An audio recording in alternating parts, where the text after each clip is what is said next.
Bonjour Philippe Baptiste. Bonjour. Et merci d'être avec nous sur France Info. Dans moins de 3 heures maintenant, Sophie Adno deviendra la deuxième Française à s'envoler pour l'espace, 25 ans après Claudie Aigneret. L'espace, vous êtes bien placé pour en parler, puisque vous avez dirigé jusqu'à l'an dernier le CNES, le Centre National d'Études Spatiales. Pour commencer, je vous propose d'écouter Sophie Adno. Elle donnait ses impressions avant le départ. C'était début janvier à Cologne, en Allemagne.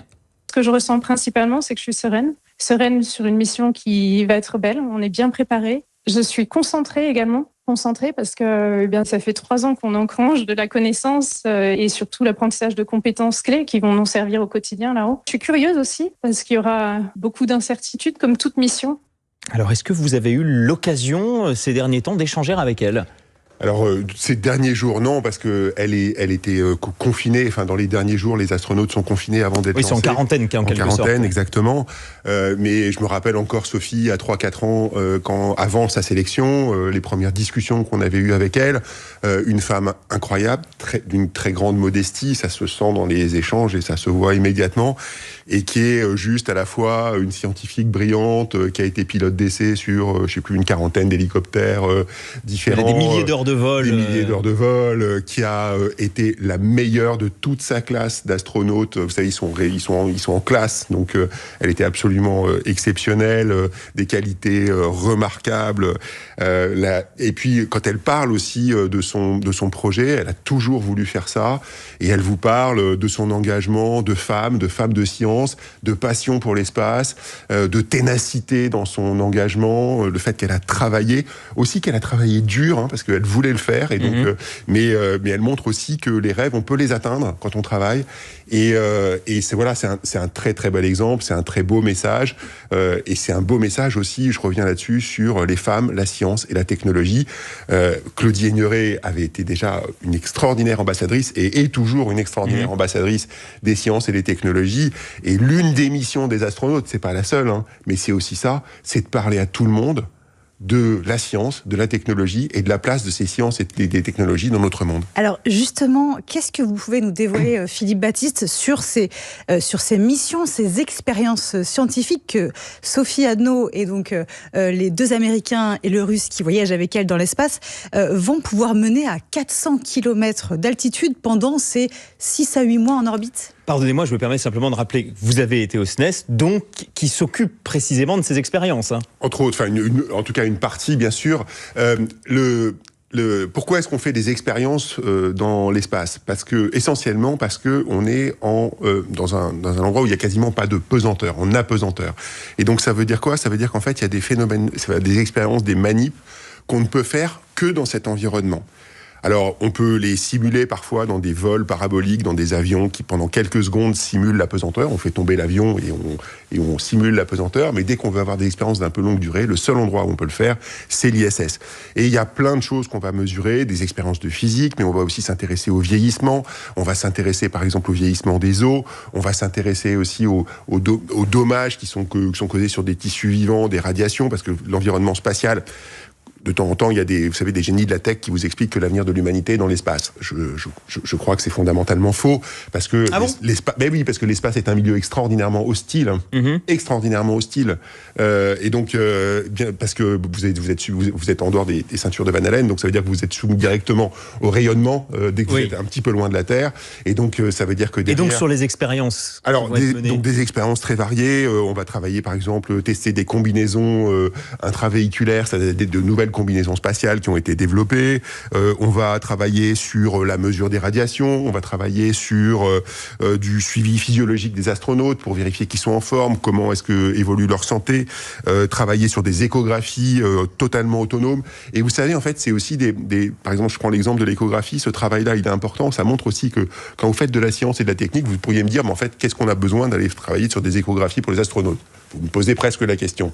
Mais en fait, ça a des retombées en fait directes, parce que le jour où vous avez des appareils qui sont des appareils qui vous permettent de faire une échographie en totale autonomie, alors que vous n'êtes pas vous-même échographe et médecin, eh ben ça veut dire quoi ? Ça veut dire que demain, dans des situations d'urgence, dans des endroits qui sont pas forcément très médicalisés, eh ben vous aurez la possibilité de développer ces appareils-là. Ça veut dire qu'il y a des applications concrètes de ce qu'on teste dans l'espace. Il y a énormément d'applications concrètes. Toutes les technologies spatiales qu'on développe, alors dans l'ISS, mais aussi quand vous développez un lanceur, quand vous développez des satellites, etc., ça a des retombées sur notre vie quotidienne. Vous savez, aujourd'hui, il n'y a pas une seule minute dans votre... Enfin, j'exagère peut-être un petit peu, mais il n'y a pas une journée où vous n'utilisez pas des technologies spatiales. Quand votre radio, elle est diffusée, entre autres, par des satellites, quand vous êtes dans votre véhicule, vous utilisez votre Galileo, votre GPS qui vous permet de vous guider. Quand vous êtes... en permanence, c'est utilisé. Donc, c'est vraiment... Le spatial est dans notre vie. Et toutes ces expériences menées, vous qui êtes en charge de l'enseignement supérieur, de la recherche et de l'espace, donc, ça veut dire que votre ministère est complètement en soutien. Dans quelle mesure vous êtes en appui de ces expériences ? C'est essentiellement financier ? Alors, c'est à la fois... le ministère est en soutien financier et humain, parce que derrière, en fait, c'est les hommes et les femmes qui travaillent au CNRS, dans les universités, au CNES, et qui sont évidemment derrière et qui supportent toutes ces expériences. Derrière ces expériences, il y a Sophie, mais il y a aussi derrière Sophie, il y a des centaines de gens qui travaillent sur les différentes expériences, qui récoltent les données, qui vont les exploiter, qui vont comprendre, qui vont vérifier, qui vont comprendre des phénomènes physiques. Donc c'est un travail d'équipe. Sophie ou les astronautes qui sont là-haut, qui vont avoir... Sophie va rester 9 mois avec un agenda qui est rempli à la minute près. Je veux dire, c'est quand même... Faut il n'y a pas de temps mort. Non, le dimanche, ils sont un peu tranquilles, mais autrement, je vous garantis que être astronaute, c'est pas de tout repos, c'est vraiment très chargé. Un mot, parce qu'il y a des spationautes, des astronautes, des cosmonautes. Il y a aussi un Russe, effectivement, dans cet équipage. D'ailleurs, Sophie Adno prend SpaceX pour monter et, je crois, Soyouz pour redescendre. Donc là, ce sont les Russes. Il y a encore donc un domaine où... Il y en a sans doute d'autres, mais un domaine où on collabore de façon complètement assumée avec les Russes. Il y a une coopération spatiale, effectivement, c'est le fondement de l'ISS, et je vous rappelle que... C'est bien de ne pas l'avoir remis en cause malgré la guerre. Vous savez, la France, par exemple, qui est le seul pays du monde qui a coopéré avec toutes les grandes missions, avec toutes les grandes nations spatiales. On a travaillé avec les Américains, avec les Russes, avec les Chinois, avec tout le monde. Pas sur tous les sujets. Il y a des sujets du spatial où on travaille seul, où on travaille avec nos partenaires européens uniquement. Et puis il y a des sujets comme des sujets autour du vol habité, par exemple. Bon, d'abord, ça coûte très très très très cher le vol habité, donc travailler en collectif, en international, ça a du sens. Et puis, on l'a fait, y compris pendant la guerre froide, de travailler avec les Russes. À un moment où les tensions géostratégiques étaient extrêmement élevées. C'était bien de ne pas arrêter. Donc, c'est bien de ne pas arrêter, je pense que c'est important. Vous savez, alors évidemment, on est très vigilant sur le fait que dès qu'on travaille sur des sujets qui deviennent des sujets économiques ou des sujets sensibles, évidemment, là, c'est différent. Mais vous savez, quand on travaille sur de la science de base, sur une science qui est très fondamentale, avec des objectifs qui sont de très long terme, coopérer, ça permet aussi de rapprocher les peuples. Et donc, je pense que c'est un bel objectif. Alors, il faut le faire sans naïveté, évidemment, mais il faut le faire. On voulait justement parler avec vous de cette concurrence très forte sur ce domaine du spatial, avec une actualité qui est chargée, puisque la nouvelle version de la fusée Ariane 6, Ariane 64, on le précise, a été lancée hier. Décollage réussi depuis la base de Kourou, en Guyane, avec 32 satellites Amazon Leo, propriété évidemment de l'américain Jeff Bezos. Est-ce que ça signifie que, quand même, dans ce domaine, on dépend essentiellement, même si c'est Ariane, des marchés étrangers? Non. C'est une opportunité avant tout pour Amazon. Je veux dire, pardon, c'est parce que Amazon cherche aujourd'hui à développer sa constellation et donc cherche des lanceurs. Face à SpaceX. Et ils avaient bien exactement, comme ils veulent pas voler sur SpaceX pour des raisons comme c'est des concurrents. Et ben, qu'est-ce qui se passe derrière? Que SpaceX, c'est Elon Musk, et qu'Elon Musk a aussi sa propre constellation satellitaire. Donc c'est une opportunité pour la France, pour l'Europe, pour Ariane, et c'est une opportunité pour Amazon. Mais c'est surtout un immense succès technologique. Ariane 6, moi je voudrais remercier encore mes anciennes équipes, j'en profite, c'est incroyable ce qui s'est passé, c'est-à-dire que c'était un lanceur qui était quand même très décrié, qui avait beaucoup de retard, on avait pris du retard sur les coûts, sur les délais, etc. Il y avait beaucoup de tensions politiques, géostratégiques sur ce lanceur, l'Europe doutait, et ce qui s'est passé depuis le premier lancement, il y a un peu plus d'un an et demi, c'est une série de succès comme on en a quasiment jamais connu. Je touche du bois pour que ça continue évidemment, une série de succès, un premier lancement pleine puissance avec avec Ariane 64, donc avec 4 boosters, une configuration donc extrêmement puissante, avec de grands challenges, un vol qui était parfait, et des équipes qui étaient toutes hyper... voilà. Donc c'est la France, c'est l'Europe qui gagne, et ça, il faut en être très fier, parce que vous savez, il n'y a pas de spatial s'il n'y a pas d'accès à l'espace. Alors justement, sur l'Europe, on sait que la contribution de la France à l'Agence spatiale européenne est élevée, elle augmente, même si c'est l'Allemagne le premier contributeur.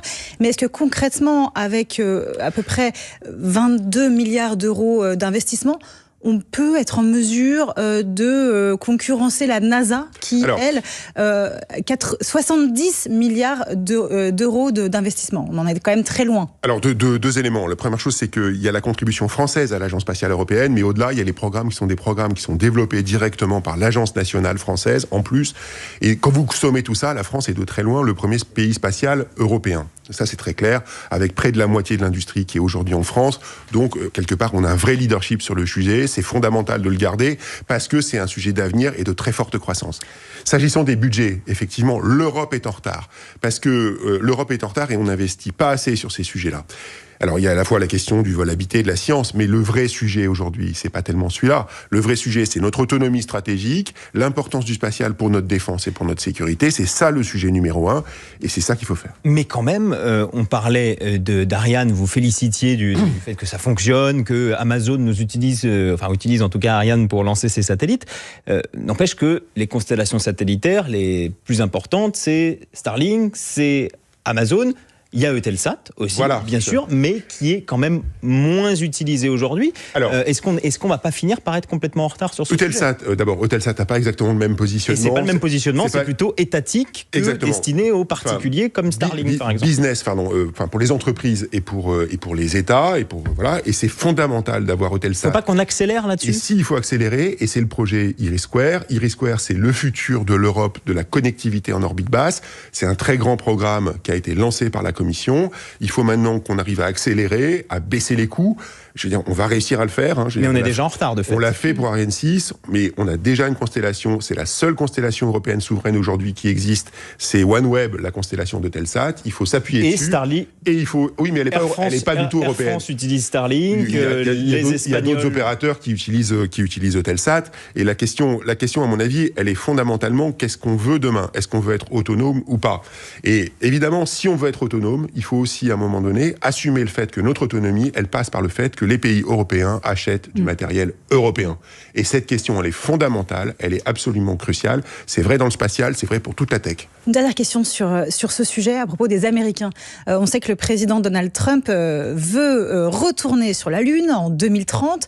C'est l'objectif qu'il a fixé, mais on sait que l'écosystème spatial est plutôt sceptique. Est-ce que c'est possible que les Américains retournent sur la Lune en 2030 ? 2030, il faudrait s'adresser à des techniciens, mais moi, l'image que j'en ai, je pense que c'est très, très, très ambitieux. Mais c'est pas totalement impossible, mais c'est très, très ambitieux. C'est simplement que vous ayez en tête aussi que ce que veulent faire nos partenaires américains aujourd'hui, et on est associés d'ailleurs, nous, Européens, c'est aller sur la Lune, mais l'objectif est d'y rester. Et donc, c'est des choses qui sont radicalement différentes en termes de concept que les missions Apollo qu'on a pu connaître quand on était pas seulement de l'exploration, un peu plus jeune. Exactement. Vous restez avec nous, Philippe Baptiste, on va parler... Parce que vous êtes aussi, je rappelle, ministre de l'Enseignement supérieur. Bien sûr, on va parler des universités juste après l'info en 1 minute. Il est 8h47 et c'est Diane Ferchit. La tempête Nils se déplace ce matin vers l'est. Nils qui a fait un 2e mort, cette fois dans le Tarn-et-Garonne. Une personne qui était sur une échelle dans son jardin. La Gironde et le Lot-et-Garonne restent en vigilance rouge au cru. 23 autres départements sont, eux, en vigilance orange. Il est suspecté d'avoir escroqué plusieurs femmes depuis 20 ans. L'arnaqueur au sentiment, de son vrai nom, Frédéric Quinton, interpellé près de Jonzac en Charente-Maritime. Pour certaines de ses victimes, le préjudice s'élève à 20 000 €. Il était en cavale depuis une interpellation à Tarbes il y a 3 ans. Des panaches de fumée et des coulées de lave pour la 2e fois de l'année. Le piton de la fournaise est entré en éruption ce matin à La Réunion. L'accès au volcan est strictement interdit. Les scientifiques ignorent pour l'instant si cette éruption va durer.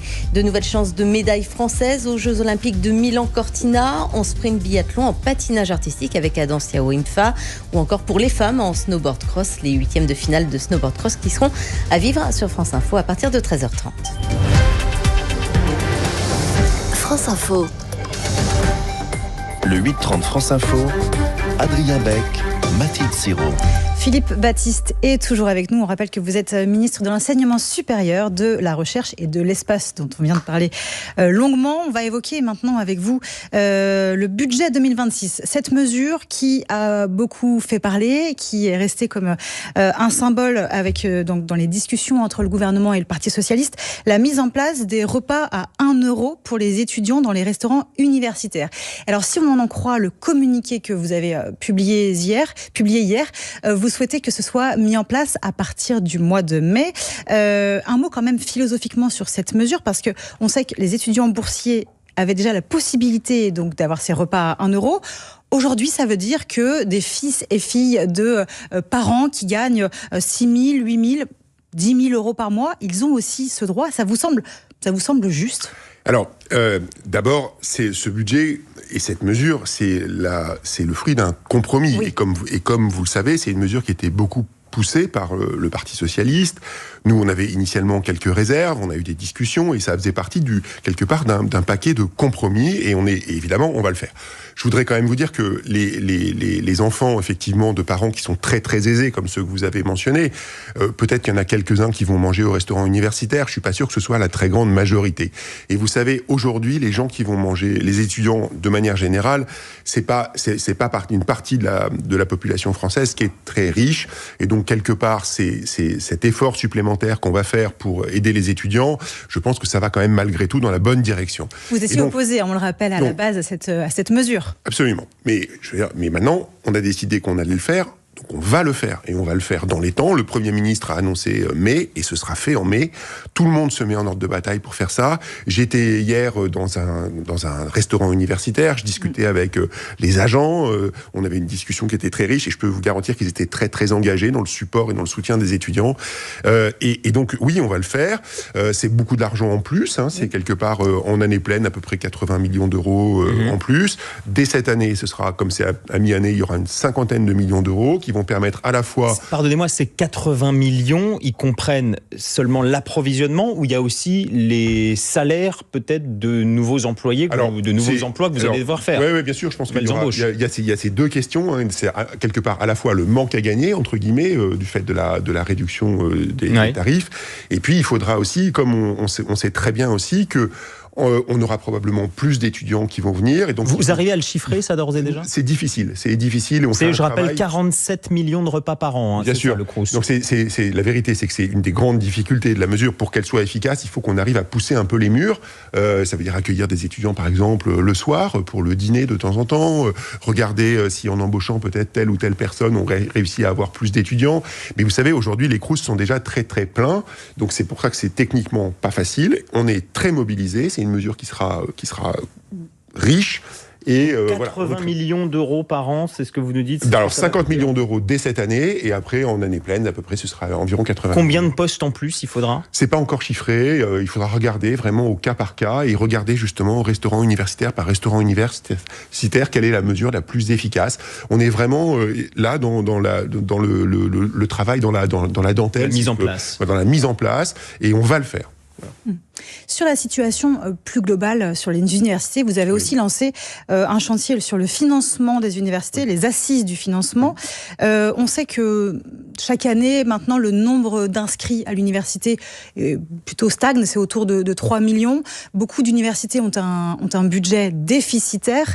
Est-ce que ça veut dire, si vous lancez ces assises sur le financement, qu'il faut par exemple ouvrir la réflexion sur une augmentation des droits d'inscription à l'université ?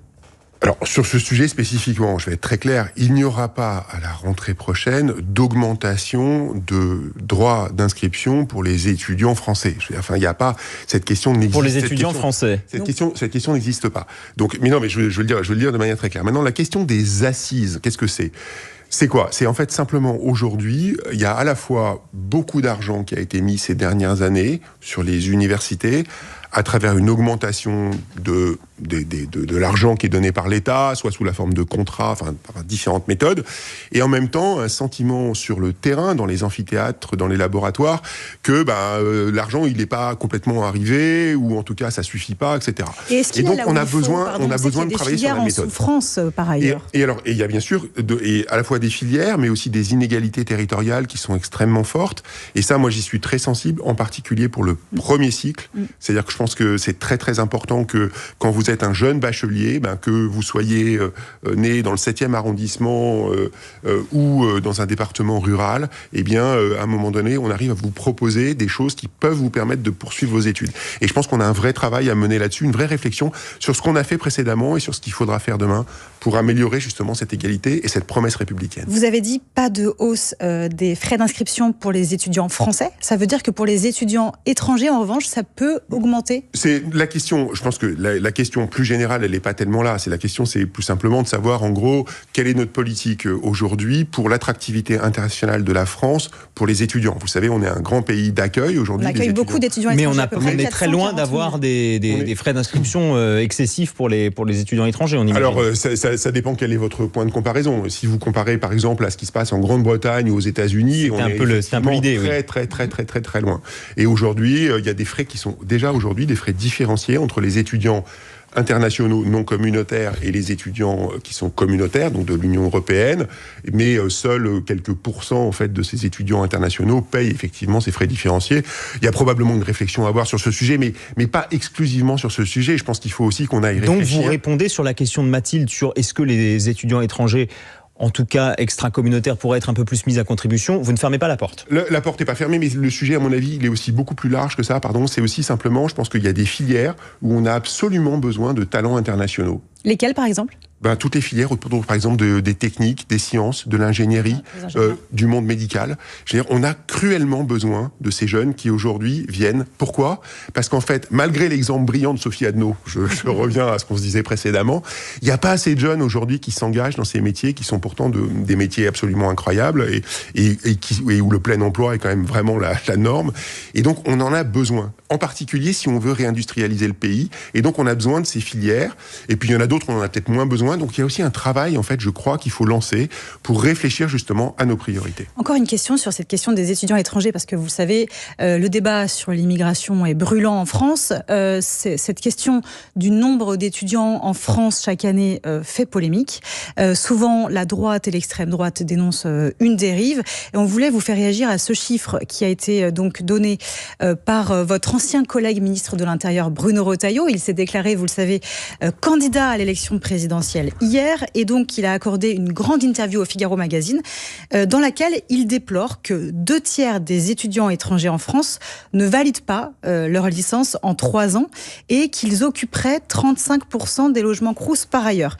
Est-ce que vous confirmez ces chiffres et qu'est-ce qu'ils vous inspirent ? Alors, sur les réussites en licence et sur les réussites en master, ce qu'il faut avoir en tête, c'est que les étudiants internationaux réussissent plutôt mieux, assez significativement mieux que les étudiants français.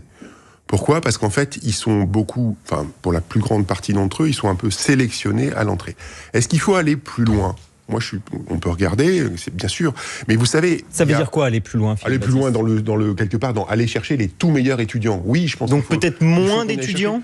Je pense que la question du quantum n'est pas tellement large, parce que d'abord, la question du quantum, elle se discute filière par filière. Donc il faut des quotas ? Vous voyez, c'est-à-dire que la question, c'est d'abord piloter, en fait, quelque part, se dire de où est-ce qu'on a vraiment besoin de ces talents. Je prenais l'exemple tout à l'heure des sciences, des technologies et du monde médical. C'est presque une forme d'immigration étudiante choisie que vous évoquez. Parce que je pense qu'il ne faut pas pour autant exclure les autres, c'est simplement, il faut être capable d'annoncer nos priorités et le dire clairement. Et ça, je pense que ça fait partie des choses. Il faut pouvoir le dire, et d'ailleurs, je le dis, nous, notre priorité aujourd'hui, c'est d'accueillir des étudiants internationaux, des talents internationaux du meilleur niveau qui sont sur ces profils-là, par exemple. Ce qui ne veut pas dire qu'il n'y en a pas d'autres qui peuvent être évidemment les bienvenus bienvenue. On a des étudiants particulièrement brillants dans plein d'autres filières. Un tout dernier mot sur ce remaniement qui se prépare. Sébastien Lecornu doit procéder à quelques changements, à quelques ajustements dans son équipe gouvernementale. Est-ce que vous savez déjà si vous resterez ministre, Philippe Baptiste ? Je pense que la question est pas là. Moi, je suis très motivé pour continuer, évidemment, parce que non, mais bien sûr, j'ai énormément de projets qui sont en cours, etc. Et je vois tous mes collègues qui sont aujourd'hui au travail. Merci. Et avec un gouvernement qui envoyé à Sébastien Lecornu. Voilà, au moins le message est effectivement clair. Un grand merci à vous, Philippe Baptiste, ministre de l'Enseignement supérieur, de la Recherche et de l'Espace, d'avoir été avec nous ce matin sur France Info. Merci Mathilde Sirot. Et restez, bien sûr, sur France Info.